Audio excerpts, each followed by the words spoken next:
Good morning students. Today we are going to study remaining part of chapter 11 force and pressure.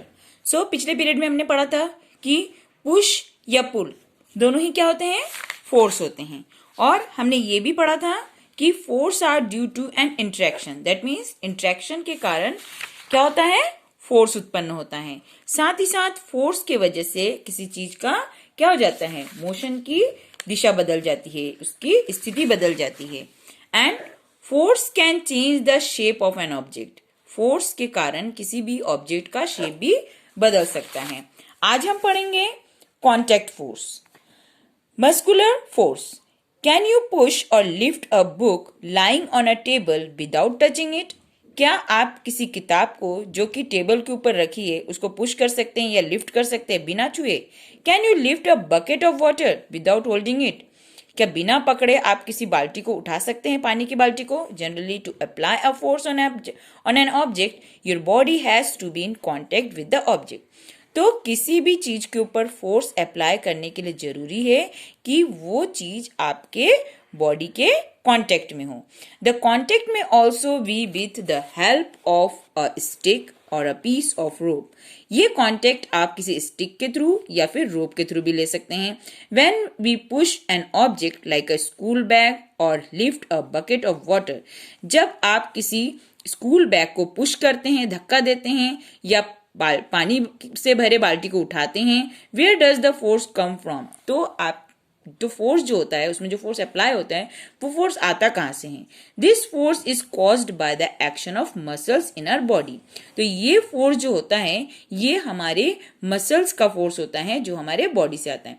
The force resulting due to the action of muscles, तो वो force जो muscles के actions के कारण आते हैं, is known as muscular force. तो इसे हम क्या कहते हैं, muscular force. Animals also make use of muscular force to carry out their physical activities and other task. Animal भी जो है दूसरे टास्क को या अपने बॉडी के एक्टिविटीज को, फिजिकल एक्टिविटीज को करने के लिए क्या करते हैं, मसल फोर्स का इस्तेमाल करते हैं। Animals like bullock, horses, donkey's and camels are used to perform various tasks for us. In performing these tasks they use muscular force. तो हमारे लिए वो जो भी कार्य करते हैं उसमें वो कौन सा फोर्स यूज करते हैं, muscular force. Since muscular force can be applied only when it is contact with an object, तो मस्कुलर फोर्स तभी अप्लाई हो सकता है जब बॉडी उसके कांटेक्ट में हो, ऑब्जेक्ट के कांटेक्ट में हो। It is also called a contact force, इसीलिए इसे कॉन्टेक्ट फोर्स भी कहते हैं। Are there other types of contact force? Let us find out. सबसे पहला है फ्रिक्शन, जिसे हम हिंदी में कहते हैं घर्षण। Recall some of your experiences, a ball rolling along the ground gradually slow down. आपने देखा होगा जब बॉल ग्राउंड में क्या करती है, रोल करती है, तो धीरे धीरे स्लो हो जाती है and finally comes to rest, और धीरे धीरे वो किस पोजीशन में आती है, रेस्ट पोजीशन में आती है। When we stop pedalling a bicycle, जब हम बाइसिकल के पेडल को स्टॉप कर देते चलाना, इट ग्रेजुअली स्लो डाउन, तो साइकिल क्या हो जाती है, स्लो हो जाती है and finally comes to a stop, और धीरे धीरे वो फाइनली रुक जाती है। A car or a scooter also comes to rest once it engine is switched off. Car या स्कूटर के इंजन को जैसे ही हम बंद करें तो वो क्या हो जाती है, रेस्ट पोजीशन में आ जाती है, बंद हो जाती है। Similarly a boat comes to rest if we stop rowing it. अगर हम बोट को रो करना बंद कर दे, चलाना बंद कर दे, तो वो भी किस पोजीशन में आ जाएगी, रेस्ट पोजीशन में। Can you add some more such experiences? In all this situation, no force appears to be acting on the object. At their speed gradually decrease and they come to rest. वो धीरे धीरे क्या होते हैं, उसकी speed कम हो जाती है और वो रेस्ट पोजीशन में आ जाते हैं after some time. What cause a change in their state of motion? उनके मोशन की जो स्थिति है उसमें बदलाव होने का क्या कारण होता है? Could some force be acting on them, क्या उसके ऊपर कोई फोर्स अप्लाई होता है? Can you guess the direction in which the force must be acting in each case? The force responsible for changing the state of motion of object in all this example is the force of friction. तो ये सारे जो force होते हैं जो हमने अभी example पढ़े, उसमें कौन सा फोर्स यूज हो रहा है, friction. It is the force of friction between the surface of the ball and the ground that bring the moving ball to rest. तो moving ball के रेस्ट पोजीशन में आने में कौन सा फोर्स लग रहा है, friction. Similarly, friction between water and the boat bring it to a stop once you stop rowing. तो जैसे ही आप रोइंग बंद कर देते हैं, नाव को खेना बंद कर देते हैं, तो दोनों के बीच का जो घर्षण है वो बंद हो जाता है और नाव क्या होता है, ये स्टॉप हो जाती है, वहीं पे रुक जाती है. The force of friction always acts on all the moving object and its direction is always opposite to the direction of motion. तो फ्रिक्शन की जो दिशा होती है, फ्रिक्शन की गति की जो दिशा होती है वो उसके गति के दिशा के ऑपोजिट होती है, ऑब्जेक्ट की गति की दिशा के ऑपोजिट होती है. Since the force of friction arises due to contact between surface, it is also an example of contact force. क्योंकि वो दोनों के आपस में कॉन्टेक्ट की वजह से घर्षण जो है उत्पन्न होता है, फ्रिक्शन उत्पन्न होता है. दैट्स वाई ये जो क्या कहलाता है, कॉन्टेक्ट फोर्स कहलाता है. You will learn more about this force in chapter 12. You may be wondering whether it is essential for the agent applying a force on an object to be always in contact with it. Let us find out. पहला है non contact force, जिसे हम magnetic force के बारे में पढ़ेंगे इसमें. तो एक प्रैक्टिकल है, जैसे कि आपको दो मैग्नेट लाना है, दो बार मैग्नेट लेना है और एक मैग्नेट को इस तरीके से 3 अलग अलग पेंसिल के ऊपर इस तरीके से रखना है और दूसरे मैग्नेट के जो लंबे वाला छोर है उसके पास में लाना है. तो क्या देखेंगे हम, क्या ये मैग्नेट इससे अट्रैक्ट होके इस पे चलने लगेगा, क्या ये आगे आने लगेगी? यस. तो ये क्या है, मैग्नेटिक फोर्स है, जिससे वो आगे आने लगता है, इसकी ओर आकर्षित होने लगता है.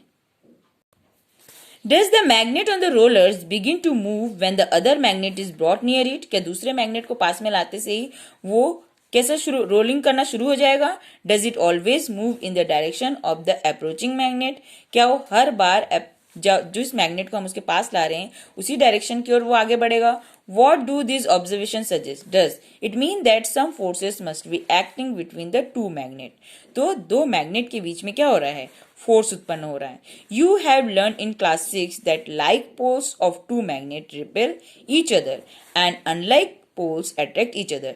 जैसे मैग्नेट के दो पोल होते हैं, एक होता है नॉर्थ पोल, दूसरा होता है साउथ पोल. तो नॉर्थ और साउथ अट्रैक्ट होते हैं, बट नॉर्थ और नॉर्थ क्या होते हैं, रिपेल होते हैं, एक दूसरे से पीछे हटने लगते हैं. दैट मीन्स जो ऑपोजिट पोल्स होते हैं वो अट्रैक्ट होते हैं और जो सेम पोल्स होते हैं वो रिपील होते हैं. Attraction or repulsion between objects can also be seen in another form of pull or push. ये भी एक तरीके का पुल और पुश होता है. Do you have to bring the magnet in contact for observing the force between them? A magnet can exert a force on another magnet without being in contact with it. तो बिना उसको touch करे भी उसका जो force है वो उत्पन्न होता है, इसीलिए वो एक दूसरे को आकर्षित करते हैं. The force exerted by a magnet is an example of non-contact force. तो जो फोर्स इन दोनों के बीच में उत्पन्न हो रहा है बिना दोनों को टच कराए, सो इसको हम क्या कह सकते हैं, non-contact force. Similarly, the force exerted by a magnet on a piece of iron is also a non-contact force. अब हम पढ़ेंगे electrostatic force. A straw is said to have acquired electrostatic charge after it has been rubbed with a sheet of paper. जब किसी straw को किसी sheet के ऊपर, paper के शीट के ऊपर रब किया जाता है, such a straw is an example of charge body. तो वो स्ट्रॉ जो होता है वो क्या हो जाती है, एक चार्ज बॉडी बन जाती है. The force exerted by a charge body on another charge or uncharge body is known as electrostatic force. तो इस तरीके से एक चार्ज बॉडी का दूसरे अनचार्ज बॉडी को आकर्षित करना क्या कहलाता है, electrostatic force. This force comes into play even when the bodies are not in contact. ये फोर्स तब भी वर्क करता है जब दोनों ऑब्जेक्ट एक दूसरे के कांटेक्ट में ना हो. The electrostatic force therefore is another example of a non-contact force. इसीलिए इलेक्ट्रोस्टैटिक फोर्स जो है एक दूसरा एग्जाम्पल है नॉन कॉन्टेक्ट फोर्स का. You will learn more about electric charges in chapter 15. तो आज हमने इस चैप्टर में फ्रिक्शन के बारे में पढ़ा, मैग्नेटिक फोर्स के बारे में पढ़ा और साथ ही साथ इलेक्ट्रोस्टैटिक फोर्स के बारे में पढ़ा. अब इस चैप्टर के जो रिमेनिंग पार्ट है वो हम नेक्स्ट पीरियड में पढ़ेंगे.